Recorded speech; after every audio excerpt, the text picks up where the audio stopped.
اس کے بعد سب سے پہلے اپنے قریبی عالم حافظ اپنے امام کو اطلاع دینا چاہیے کہ مولانا صاحب ہماری اماں کا، ہمارے بھائی کا، ابا کا انتقال ہو گیا ہے، اس کی تجہید و تکفین سنت کے مطابق آپ بتائیں، ہم ہر عمل آپ کے بتایا کے مطابق سنت کے مطابق کریں گے انشاءاللہ۔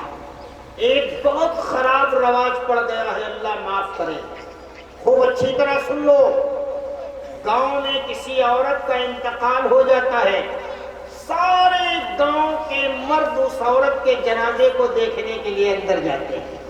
حرام ہے، سنو قاعدے کے ساتھ، مری ہوئی وہ عورت جس کا زندگی میں دیکھنا جائز نہیں تھا، مرنے کے بعد بھی کسی غیر محرم کو اس کا چہرہ دیکھنا ناجائز اور حرام ہے۔ ہاں، میت کے گھر پہ جانا ثواب ہے۔ آپ نے کسی کی بیوی کے انتقال کی خبر سنی، آپ جائیں، گھر والوں سے ملاقات کریں، ان کے مردوں کے پاس بیٹھیں، ان کو صبر کی تلقین کریں، آخرت کی ان کو خوشخبری سنائیں اور دنیا سے جانے کا ضابطہ بتائیں۔ اسی طریقے سے اگر کسی مرد کا انتقال ہو جائے تو ہمارے بستیوں کی عورتیں ٹانکا مار کے جانے لگتی ہیں، فلانے کا ابا ختم ہی دے چلو دیکھ آؤ۔ ہجوم لگائے ہیں مرد کے جنازے کے پاس، عورت کے لیے یہ کام حرام ہے۔ ہاں، جانا چاہیے، جب آپ کسی کے انتقال کی خبر سنیں اس کے گھر جائیں، گھر والوں کے عورتوں کے پاس بیٹھے، ان کو صبر کی تلقین دیں۔ اب آج کل تو عورتوں کو بات کرنے کا بھی سلیقہ نہیں ہے، وہ بیچاری صبح سے رو رہی تھی، تنی ابا 5 منٹ بھیر آئے کے بعد سکون نہیں رہا ہے، کیسے چاٹ ٹھوکی آئے گی، ہاں ہاں ہاں کرے بھائی بٹیا تیرے اوپر تو گاج پھٹ پڑی، اب تم کیا کری ہو؟ اب وہ بیچاری پھر اسٹارٹ ہو گئی۔ اس کے سامنے بھی مسئلہ ہے، یہ نئی عورتیں آئی ہیں، اگر ان کے سامنے وہ روتی نہیں ہے تو بھیا یار بھرانی نہیں ہوا بہت بھیا بس کچھ کہو نہ، وہ کا آدمی مرا پڑا اٹھے کچھ رہبے نہیں کرے، یہ زبردستی۔ حالانکہ رونا رلانا کوئی عمل نہیں ہے، اس سے میت کو کچھ نہیں ملتا ہے، بلکہ بسا اوقات میت کے اوپر عذاب میں اضافہ ہو جاتا ہے۔ بسا اوقات کی بات کہہ رہا ہوں کیونکہ اس میں تشریح موجود ہے، وقت نہیں ورنہ میں بتا دیتا۔ بہرحال جب انتقال ہو جائے تو یہ عمل کریں، جتنے بھی لوگ عیادت میں آئیں ہر ایک کو تسبیح پکڑا دو، ایک مٹھا چنا دے دے کہ لو کلمہ پڑھو، نہ تم کہو ہماری نہ ہم کہیں تمہاری۔ 5-7 منٹ سے زیادہ کوئی مہارو ٹھہری نہ، سمجھ رہے ہو؟ جیسے آئے تیسے ایک انجورا بھر دے لو، چچی آئی جو وہاں لے ادھر کلمہ پڑھو۔ اب کہا بھیا ارے 4 دانہ دے دو ہم نے کافی، ہم جا رہے ہیں۔ چنا نہیں پکڑاؤ گے تو یہ شام تک بیٹھی رلاتی رہے گی، یہ بات وہ بات وہ بات، اس سے کوئی میت کو فائدہ نہیں۔ جب انتقال ہو جائے تو اس کو غسل سنت کے مطابق دو۔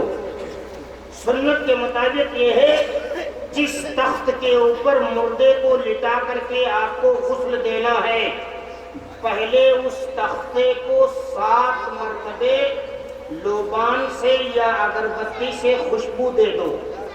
7 مرتبے کا مطلب سرہانے سے پائتانے، پھر سرہانے سے پائتانے، یہ عمل 7 مرتبے کر دو، اس طریقے سے 7 مرتبے کی عدد پوری ہو جائے گی۔ اس کے بعد میت کے جسم سے کپڑے اتارنے میں احتیاط برتو۔ افضل طریقہ یہ ہے کہ قینچی سے کاٹ کر کے اس کے کپڑوں کو اتارو۔ جن لوگوں کو سخت ضرورت ہے ان کے سوا کوئی دوسرا مرد کے سترے عورت کو مرد بھی نہیں دیکھ سکتا، عورت کے سترے عورت کو عورت بھی نہیں دیکھ سکتی۔ اس احتیاط سے غسل دو کہ اس کا سترے عورت کہیں سے کھلنے نہ پائے۔ احتیاط کے ساتھ اس کے کپڑوں کو کاٹ کر کے اس کے جسم سے علیحدہ کر دو، پھر اس کو باقاعدہ تہبند کے اندر ڈھک دو۔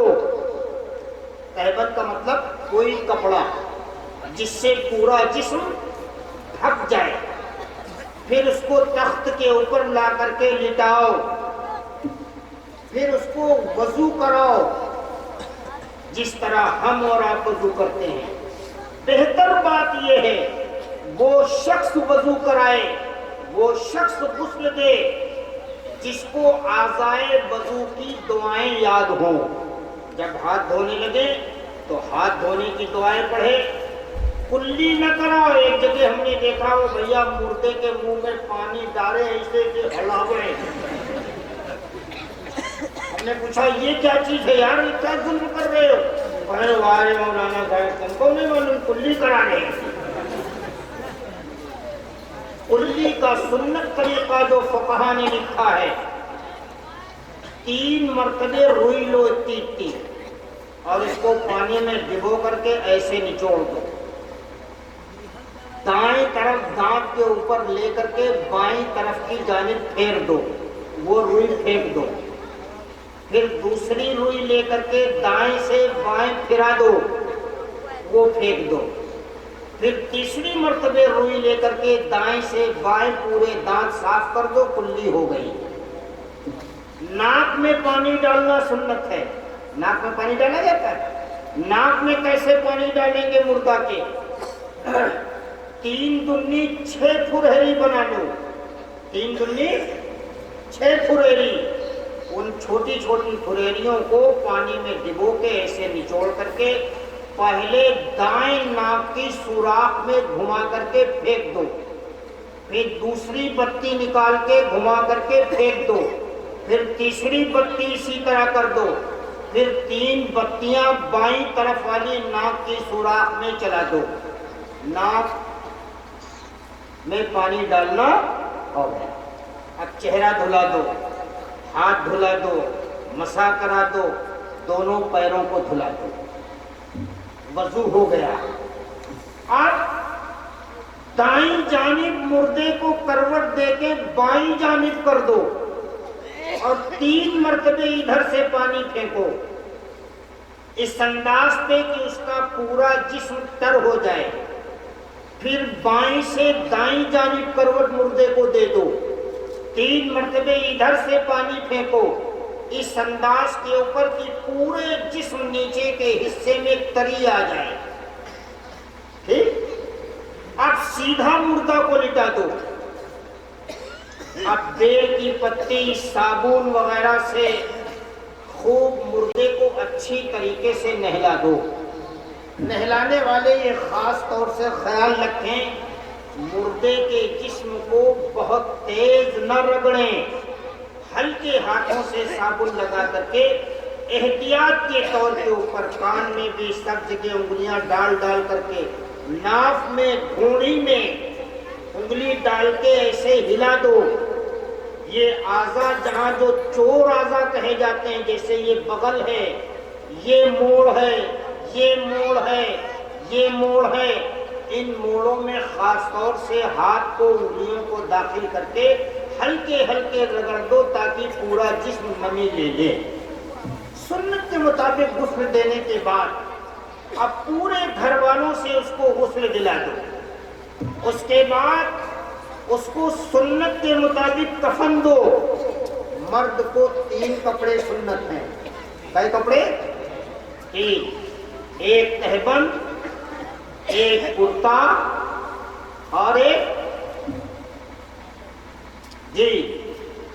تہبند، کرتا ایک لفافہ جس میں لپیٹا جائے گا، جو نیچے چادر سب سے پہلے بچھائی جاتی ہے۔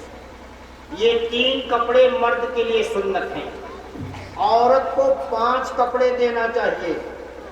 3 تو یہی ہو گئے، ایک تہبند، ایک کرتا، ایک لفافہ جو نیچے ڈالا جائے گا، کفنی جسے کہتے ہیں، ایک سینہ بند، 1 میٹر کا کپڑا سینے کے اوپر ڈال دیا جائے گا، اور ایک اوڑھنی جس میں باقاعدہ سر سے اس کو اڑھا کر کے اور اس کے سینے کے اوپر لا کر کے گھما کر کے وہ رکھ دیا جائے گا۔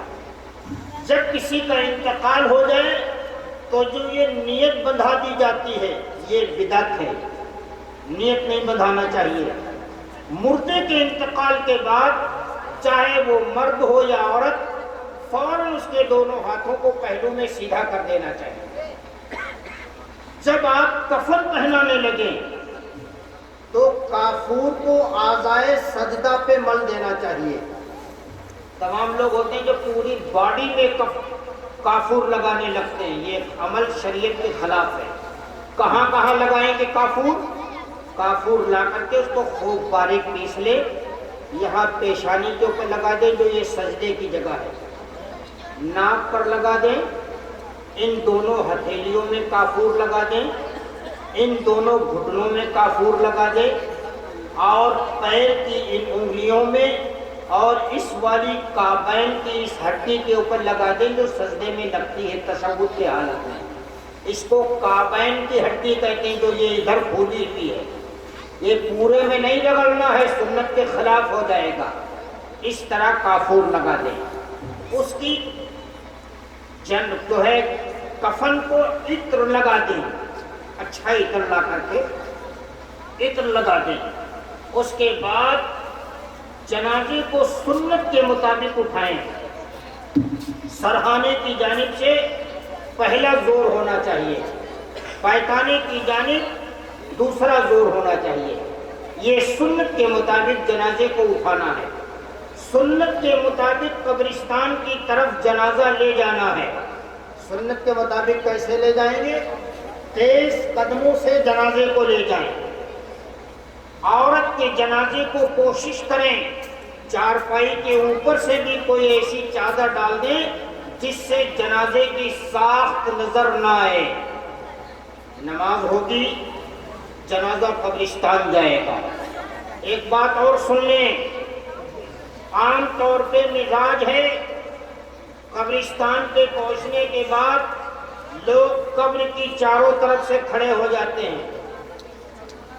نہیں، اگر عورت کا جنازہ ہے، اور سے سن لو، جنازہ اگر عورت کا ہے، آپ نماز میں شرکت کریں گے، کندھا دینے میں شرکت کریں گے، قبرستان تک پہنچانے میں شرکت کریں گے، لیکن جب قبر کے اندر جنازہ اتارنے کی نوبت آ جائے تو چاہیے سارے مردوں کو قبر سے دور ہٹ جانا چاہیے، تھوڑا دور جا کے کھڑے ہو جاؤ، 2-4 میٹر کی دوری کے اوپر۔ عورت کے جنازے کو قبر کے اندر محرم اتاریں، جیسے بیٹا ہے، باپ ہے، بھائی ہے، ماموں ہے، نانا ہے، یہ محرم رشتے ہیں، ان کو چاہیے کہ قبر میں اتر کر کے عورت کے جنازے کو اتاریں۔ مرد کے جنازے کو قبر کے اندر اتارنے کے لیے کوئی قید نہیں ہے، کوئی بھی اتار سکتا ہے جس کو قبر کے اندر اتارنے کی دعا معلوم ہو، سنت کے مطابق وہ اتار سکتا ہے۔ بسم اللہ والا ملت رسول اللہ صلی اللہ علیہ وسلم پڑھ کر کے جنازے کو قبر کے اندر اتاریں۔ جب قبر کے اندر جنازہ رکھ دیں تو اس بائیں پشت، بائیں پہلو کو، کندھے کو بائیں طرف والی دیوار سے اونچا کر دیں تاکہ مردے کا رخ قبلے کی جانب ہو جائے، عین قبلے کی جانب۔ اور اس کے بعد اس کے سرہانے اور پائتانے کی رسیوں کو ڈھیلا کر دیں جو گرہ لگایا ہے۔ پھر اس کے بعد پٹرے وغیرہ لگا کر کے مٹی دینا شروع کر دے. جب مٹی دے، ہر مٹی دینے والے کے لیے ضروری ہے یہ دعا پڑھے، منہا خلقناکم وفیہا نعیدکم ومنہا نخرجکم تارۃ اخری. اس طریقے سے اپنے جنازوں کو خاموشستان میں قبر کے حوالے کرنا چاہیے. واخر دعوانا الحمدللہ رب العالمین.